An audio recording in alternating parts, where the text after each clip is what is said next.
I want to start off going against the title of this video. I'm probably going to title it something like The Myth of Perfectionism or something along those lines, right? You would know by now, you've already read it. I want to start off saying I'm a fan of perfectionism, actually. I know this is probably going to be like weird considering that like the rest of this video is going to be talking about the myth of it and how I think it's actually not all that real, but I do think that there is a great skill and a great opportunity in being so driven to like look at every little detail in a piece of art that you're making. I think it's overall going to be way better than not. And to start off here, hopefully with a short story, hopefully I don't drag this out too much, I used to be somebody who was the opposite of perfectionism. Something that I grew up saying to myself all the time was good enough is good enough, right? And this mentality started in school. Totally respect the fact that I had that in school. It got me through. But it kind of crept into everything else in my life too. Kind of crept into my art and all these things that where, you know, good enough really shouldn't be good enough. And you want to be a little bit better. This all changed when I read the Steve Jobs book. And I know that's probably really cringy for a lot of you to hear, but it's true. That's where it changed. I read the book and hearing about how outside of all the very talented engineers and things, the thing that actually made Steve Jobs special, outside of, you know, his great fortune having a team of engineers to make the iPhone for him, essentially, was his attention to detail, was his vision of like, we are going to make something that is 100% just a perfect device for users to use. I think to this day that that's what's made the iPhone work so well. I think that's why I still use the iPhone outside of their great advertising and their $1 billion spend on marketing every year that makes me think my purchase is worth it. The attention to detail on every little crevice I think is brilliant. And seeing how that's kind of the thing that was just able to define his entire stay as somebody who didn't know how to code, who didn't know how to engineer, who just yelled at the other guys to do the work. Huge respect, by the way. I mean, that's the goal, right? My paintings would be so much better if I could just get a talented painter that went to Yale for their MFA and was like, paint this for me, dude. Jokes aside, as much as he didn't actually make the iPhone, I think that I have a great deal of respect for that. And even as like years have gone by and I've come away from it, like hearing all my friends go into these tech industries over the last 5 years, hearing how like the guys on top of these companies really aren't doing a lot of the work, as much as their media campaigns might make you think they are, just from my friends' perspectives, of course, has definitely made me respect what I read there a little bit less. However, I still am fortunate that it hit me at the right time where I went, let me apply this mindset to my art, right? Let me try and look at it with this insane level of scrutiny, insane level of detail. At the time, it was my graphic design is what I was really focusing on when I read the book. That's my career, right? So applying it to that, I saw my level of work, my quality just skyrocket immediately. And I think that having a certain level of perfectionism, not being a perfectionist, I think that's a dangerous road to go down. Because I've met people that are like, I thought I was into perfectionism, and then I met a perfectionist, like a real one, and I'm like, oh my God, you are insane. I think that's a way too far of an extreme to go down. I don't endorse being a perfectionist because of what I'm going to talk about for the rest of this episode after, why I am a fan of perfectionism, right? But I think having a level of like, I am going to put as much time and energy into every little detail of this as possible is good. I think that it's a useful thing to apply to your art, and I think that overall it's going to help you improve a ton, because I think the magic is not that you're going to be able to perfect every detail. I think that's possible, because what is perfect? You know, this painting is meant to be messy and a little ugly. I don't love the way it's coming out now, but that doesn't mean I can go, what's the perfect form of this painting, right? You know, I think that's a hard thing to do, and that's why I think being a perfectionist is a tough road to go down.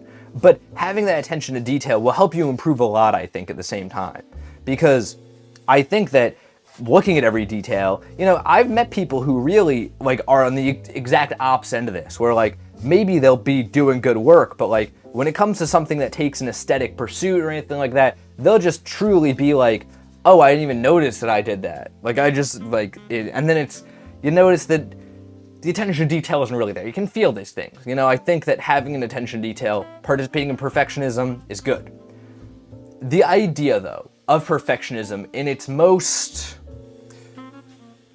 I guess, intuitive state, right? What does it mean to be a perfectionist? I think a lot of people would have an answer of sitting and getting every single detail of a piece to be perfect.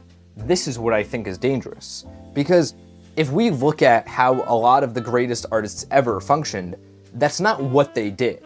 Yes, Steve Jobs was a perfectionist, for sure. He was making other guys do the work, though, so I think it's a little different. When you look at somebody like Picasso or any of these great writers, or Picasso's not a writer, but Picasso or any great writers, something you'll notice is that maybe they had an attention to detail, they took part in this perfectionism, but they were 100% not focused on making the perfect piece.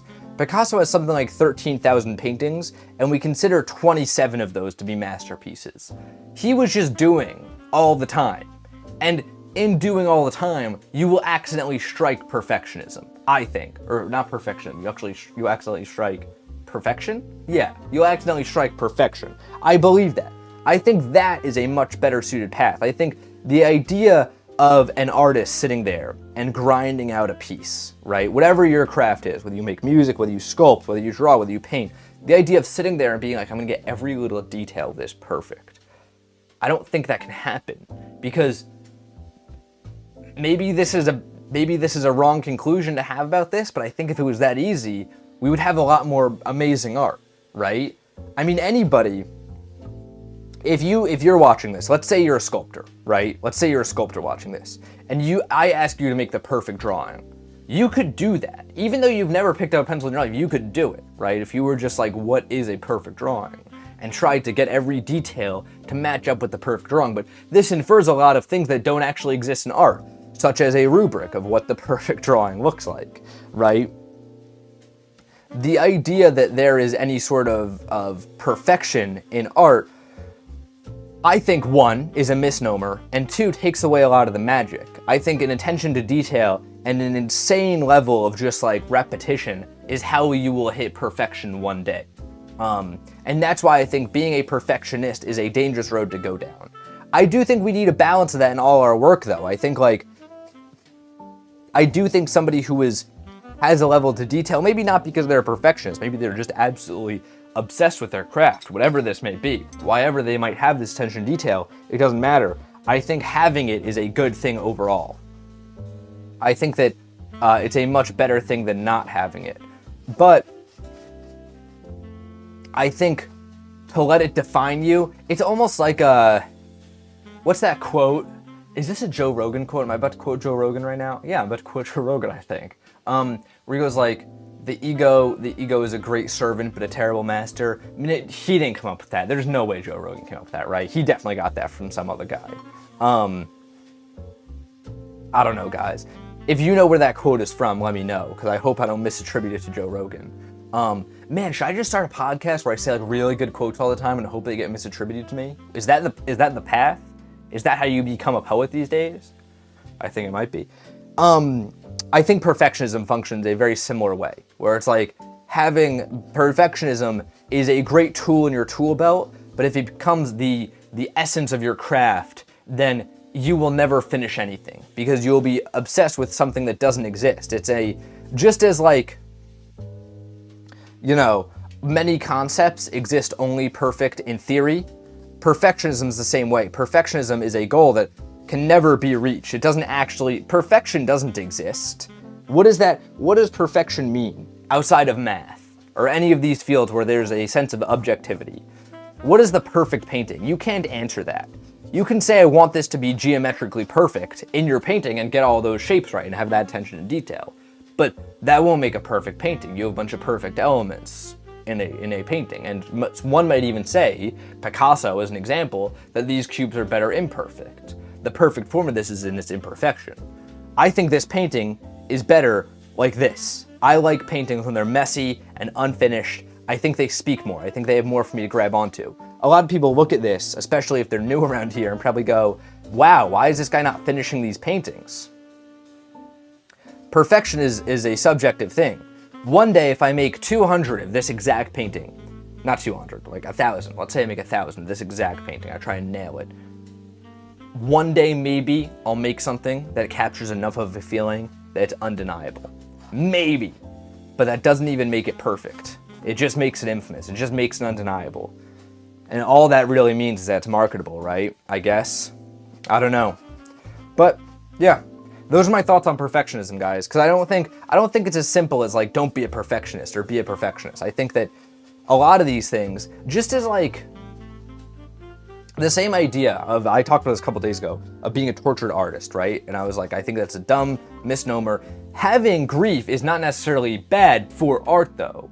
I have things in my life that didn't go great that I put into art that I still hold dear to this day in my own personal life. In a way, I mean, yes, did it help with those pieces? Just don't let these things define you. I think being an artist is almost an act of letting nothing define you ever. Because if you let something define you, then that becomes you, you know? What I always talk about, how you don't really want to be put in a box. This is the painting.